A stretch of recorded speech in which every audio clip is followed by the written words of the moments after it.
Hello everyone, this is Alvin and you're watching Alvin's Kitchen. Today po ipapakita ko sa inyo kung paano magluto ng spicy chicken adobo with aubergine. Pero po bago muna yan, shout out po muna sa aking mga kasamahan sa HSDU. I hope you enjoying a good weather today. Shout out din po sa Adriatico Brothers. Ngayon po, umpisa na po natin ang ating pagluluto. Ang mga ingredients po ay ang mga sumusunod. Ito po ang mga kakailanganin natin. Garlic, 6 cloves of garlic. Onion, 1 big onion. And then chili. Depende po kung gaano kaanghang gusto nyo. At meron po tayong star anise, bay leaves, 1 tablespoon of brown sugar, 1 tablespoon of cooking oil, 1 tablespoon of black peppercorn, half teaspoon of crushed chili, half teaspoon of salt, and 5 boiled egg, at fried aubergine, and then half cup of water, half cup of soy sauce, and 1/4 cup of vinegar. And para po sa garnish natin later, sliced spring onion. At syempre po, ang 1 kilo of chicken. Okay, nilagay na po natin ang cooking oil. Then, lulutuin na po natin ang ating garlic.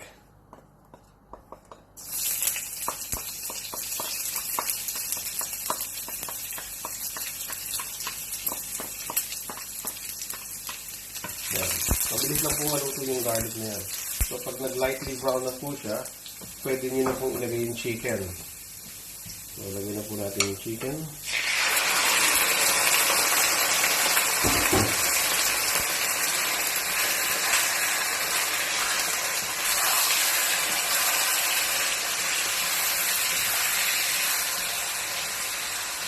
Ngayon po, maamoy nyo na, napakabango na ng bawang.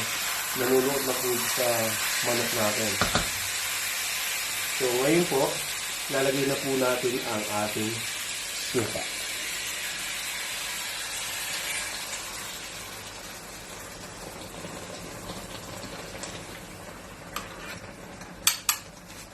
Pag nilagay na po natin ang ating suka, lagay na po natin yung ating star anise at saka yung bay leaves. Tapos lagay na rin po natin ang ating peppercorn.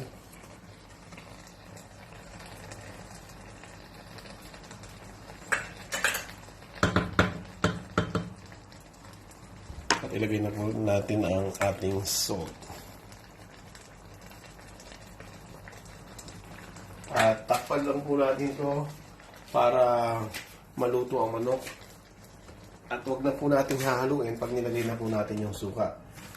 Kaya po natin kailangan takpan para yung suka natin is ma-absorb ng manok.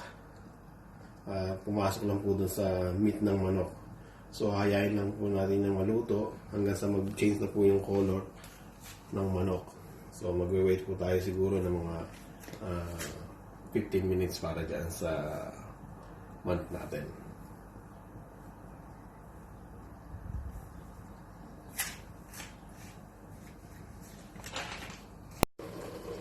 Ang adobo po ay isang classic Filipino recipe na sa loob ng mahabang panahon, nagkaroon na po ito ng maraming pamamaraan at maraming paghahanda sa pagluluto nito.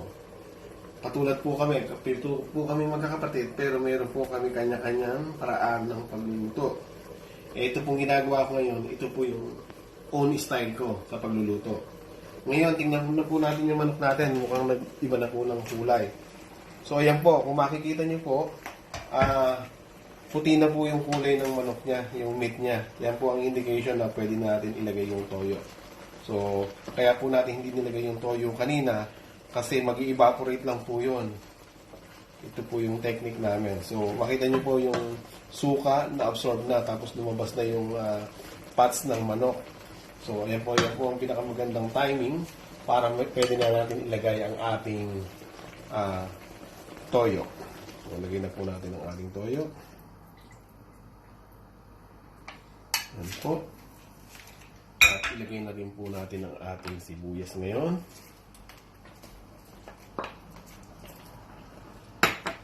Ilagay na rin po natin ang ating sugar.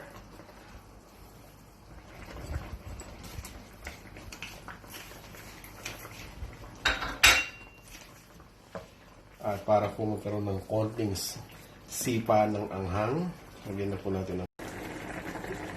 So, na-add ko na po yung chili flakes. Ang gagawin lang po natin, pag na-add na yung chili flakes, ibabaliktad lang po natin ng konti para yung kabilang side naman po ng manok, medyo ma-absorb niya yung kulay galing dun sa toyo natin.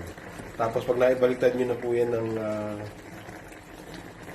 maganda, so ilalagay na po natin sa ibabaw yung chili. So, ilagay nyo lang po sa ibabaw yan. I-absorb na po ninyo ang hang. Huwag nyo po siyang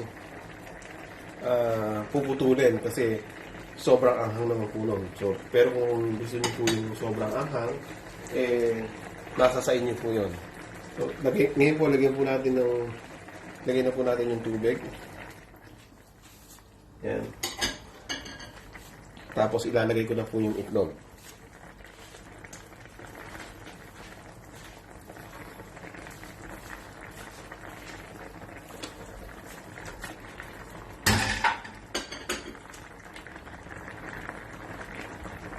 So yan po, tapos tatakpan na po uli natin yan para yung ating toyo hindi rin mag-evaporate yan. Makapasok po yan sa manok natin. So balikan po natin yan maya-maya. After 15 minutes po, chinek ko na po yung ating adobo. Ready na po siya for serving. So, i-prepare na po natin to. Ito na po yung aking spicy chicken adobo with aubergine. I hope you enjoyed my video. If you like it, please subscribe. Thank you everyone.